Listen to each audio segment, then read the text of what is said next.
So to change the playback speed on YouTube TV, first, you need to do it on the browser version of the YouTube TV, because if you do it on the YouTube TV application on your smart TV or even smartphone, for example, there will be no option to change the playback speed.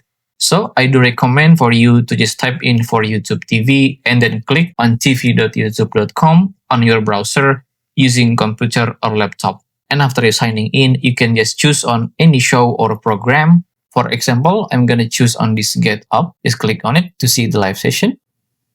And then after you open on the specific show or program, you can just click right here on the gear icon at the bottom right of your screen. Just click on the settings. And then on the speed right here, you can just click on it one time. And then you can choose whether you want it to be slower or faster. So you can do it on the live TV or any movies or film or even series that you want.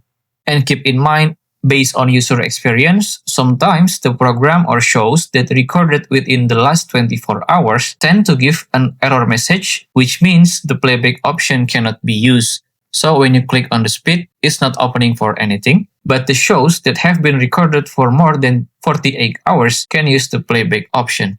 But this is not an experience that everyone will face, so you can try to do it on your own. If you still have any question, just comment down below and I will try my best to assist and help you guys. And that's how to change playback speed on YouTube TV. If you find this video useful, please consider like and subscribe.